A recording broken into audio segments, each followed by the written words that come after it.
Hi friends, ఈరోజు వచ్చేసి మనం కమ్మటి పకోడీ చేసుకుందాం. వేడి వేడి పకోడీ, క్రిస్పీగా ఉండే పకోడీ కోసం పావు కేజీ శనగపిండిలో కొంచెం బియ్యం పిండి కలుపుకోవాలండి. ఒక 2-3 టేబుల్ స్పూన్ అంతా 2 టేబుల్ స్పూన్ కారం వేసుకోవాలి. 1 టేబుల్ స్పూన్ సాల్ట్ వేసుకోవాలి. సాల్ట్ వేసుకొని బేకింగ్ సోడా కొంచెం వేసుకోవాలండి. 1/2 టేబుల్ స్పూన్ బేకింగ్ సోడా వేసుకోవాలి. ఇప్పుడు వచ్చేసి కొంచెం జీలకర్ర, కొంచెం లైట్గా ఓమా వేసుకోవాలి. వేసుకొని పిండిని బాగా మిక్స్ చేసుకోవాలి. మిక్స్ చేసుకుంటూ నా ఛానల్ ఫస్ట్ టైం చూసినట్టయితే సబ్స్క్రైబ్ చేయండి, లైక్ చేయండి, కామెంట్ చేయండి, షేర్ చేయండి.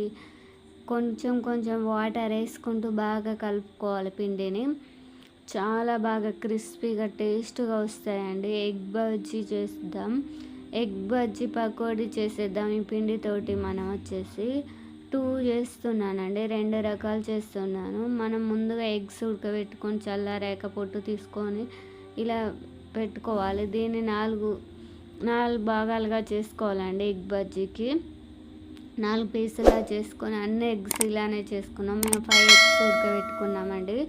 ఇప్పుడు వచ్చేసి పిండి బాగా కలుపుకొని మెత్తబడాక బాన్లో ఆయిల్ వేసుకొని బాగా వేడయ్యాక ఇప్పుడు ఎగ్ బజ్జీని ఎగ్ పీసెస్ని ఒకదాన్ని తీసుకొని పిండిలో ముంచి ఇలా వేసుకోవాలి. ఒక్కొక్క దాన్ని వేసుకోవాలి.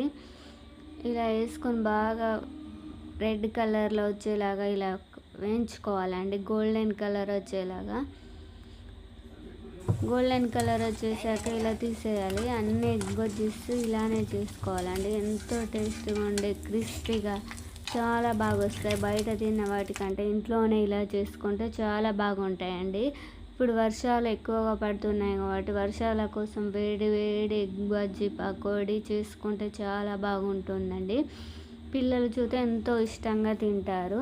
ఇప్పుడు వచ్చేసి ఎగ్ బజ్జీ అయిపోయిన తర్వాత ఆ పిండిలోనే మేము ఆనియన్స్ కోసి ఇలా పకోడీలా చేసుకుంటున్నాం. ఆనియన్ పకోడీ క్రిస్పీగా చాలా బాగా టేస్టీగా ఉంటుందండి. ఈ పకోడీ వచ్చేసి ఒకసారి ట్రై చేసి చూడండి. ఈ పకోడీకి చూస్తే శనగపిండి, సాల్ట్ అన్నీ వేసుకుంటాం కాబట్టి ఆ పిండిలోనే మేము ఆనియన్స్ వేసుకొని కలుపుకొని ఇలా చేసుకున్నాం.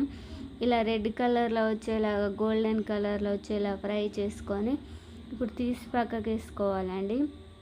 ఎంతో టేస్టీగా ఉండే పకోడీ రెడీ అవుతుందండి. కమ్మని అమ్మ చేతితోటి చేసి మీ పిల్లలకు పెట్టండి. ఎంతో హ్యాపీగా పిల్లలు తింటారు. హెల్త్కి కూడా చాలా మంచిది ఇంట్లో చేసిన పకోడీ బయట తీసుకొచ్చుకొని తినడం కంటే. ఓకేనా, ఒకసారి ట్రై చేసి చూడండి. నేను చేసిన ప్రాసెస్లో పకోడీ చాలా కరకరలాడుతూ చాలా బాగుంటుందండి. పిల్లలు చాలా ఇష్టంగా తింటారు. మళ్ళీ సెకండ్ సారి చూస్తే ఇలా ఫ్రై చేసుకోవాలి. పకోడీ మొత్తం మేము ఇలానే ఫ్రై చేసుకున్నాం. అసలు చేయాలనుకుంటే 15 నిమిషాల పని అంటే పావు గంటలో రెడీ అయిపోతుంది. ఒకసారి మీరు కూడా ట్రై చేసి చూడండి. ఎంతో టేస్ట్గా ఉండే ఎగ్ బజ్జీ పకోడీ రెడీ అయింది. ఓకేనా ఫ్రెండ్స్, బాయ్ ఫ్రెండ్స్.